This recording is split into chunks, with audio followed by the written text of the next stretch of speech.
everyone, my name's Rena and welcome to my channel. Today I thought I'd share with you my tips for booking Disneyland Paris. I was lucky enough to travel to Disneyland Paris twice last year, and I'm a bit of a stressy traveller and I like to have everything planned, so I did lots of research and I thought I'd share what I found with you. I'll be covering booking your hotel, how long to stay, Disneyland Paris tickets and travelling to Disneyland Paris. If you're planning on staying at one of the Disneyland Paris hotels, I highly recommend booking through the official Disneyland Paris website. I searched through many different travel agent websites trying to find the best deal, but I found that they were all very similar, and the Disneyland Paris website offered one of the best deals. When I booked to go to Disneyland Paris in September and December, they were offering a deal which gave you free half board and also up to 20% off your hotel. So the half board meant we were given vouchers for breakfast and lunch or dinner, and this saved us so much money because we only had to worry about buying one meal a day. And at breakfast you were given a hot drink and also a bottled drink which would last me through to the afternoon. The bonuses of booking through the Disneyland Paris website and staying at a Disneyland hotel is that you get a shuttle bus to and from the park. The tickets are included in your price. You get early magic hours, which means you can go into the parks before anyone else. There's also a luggage service where you can drop off your suitcases at the Eurostar station and they will transfer them to your Disney hotel. They also do that when you're leaving Disneyland Paris as well. Also, if you're like me and you weigh yourself down with tons of Disney merchandise when you're walking through the parks, you can ask the cast members to send your purchases back to your hotel at no extra charge. Booking through the Disneyland Paris website, you can also get some great deals in the off-peak season. I'd say that's probably between January to March, and this is when you can probably stay at some of the more expensive hotels at a cheaper rate, but I would say to expect to pay more during school holidays. So Disneyland Hotel is the creme de la creme. It's the one that you walk through when you go to the park. It's absolutely beautiful and my dream is to stay in there one day. You then have like the middle tier hotels, which is the Sequoia Lodge Hotel, Newport Bay, and also the Hotel New York. Then you have the sort of lower tier, I guess, budget hotels, which is the Hotel Cheyenne and the Hotel Santa Fe. I'd say all the hotels are very family orientated, but the Santa Fe and Hotel Cheyenne are perhaps the most family orientated. I've stayed at the Santa Fe Hotel twice and I've always had a pleasant stay. I also stayed at the Sequoia Lodge Hotel in December and I had a lovely stay. The rooms were Bambi themed and I'd probably stay there again. If you're not fussed at staying at a Disney hotel, there's some really good other options that you can stay in. I've read some really great reviews about the Hotel Kyriak and also the Explorers Hotel, which I believe have their own shuttle services too. If you're trying to decide how long to stay at the Disneyland Paris resort, I'd say that really depends on how much you love Disney, how much time you have, whether you're just staying in Paris and want to check out Disneyland Paris for the day. I'd say if you're going to Disneyland Paris for the first time, I'd recommend maybe going for 5 to 7 days. When I went in September, it was my boyfriend's first time and we went there for 4 nights and 5 days.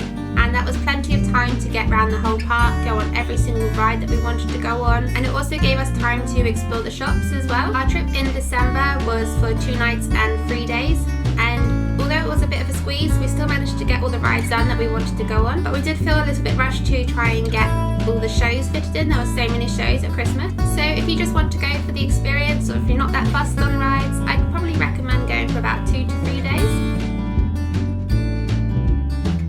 As I mentioned before, if you're booking through the Disneyland Paris website, then the tickets are actually included in your price. I'd recommend that's probably the best deal if you're staying there for a few days. However, if you're just going for the one day, I found this really good website called 365.co.uk and they are selling tickets for about £30.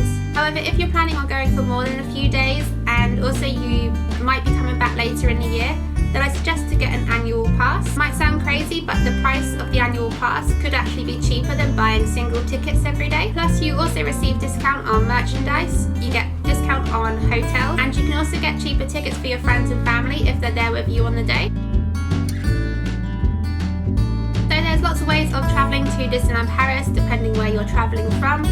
I live in London, so the best way for me to travel is to go to London St Pancras and get on the Eurostar. Though this may vary to others who live in different parts of the UK, so I'll do my best to cover all means of transport. So with my experience of booking Eurostar tickets, I found it was more expensive to book them through the Disneyland Paris website, and it was cheaper to go to the Eurostar website. Eurostar will tend to list their fares up to 3 months months in advance, and I recommend trying to get them as early as possible because the fares do go up closer to the time that you're travelling. There's several ways that you can get to Disneyland Paris by Eurostar. There's a direct train which takes you straight to the Disneyland Paris resort. This one's probably the most expensive route. There's also a route where you have to change at Lille and then it will take you to the Disneyland Paris resort. This train on these options would get you there for about 2 p.m. and the last train to leave from there on those options would be around 5 p.m. So if you've got a family with young children, that's probably a good idea because you won't get back too late.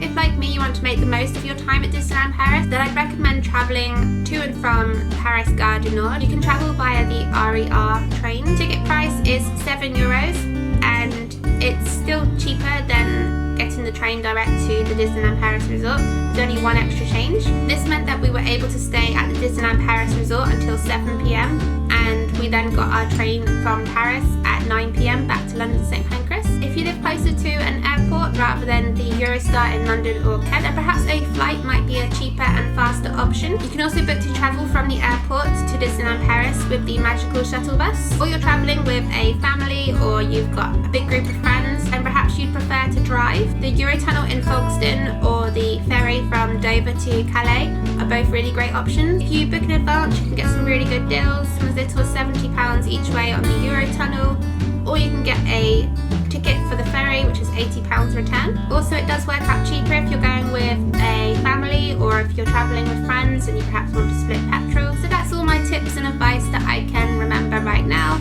I've probably forgotten some. I will at some point make a video about planning for Disneyland Paris.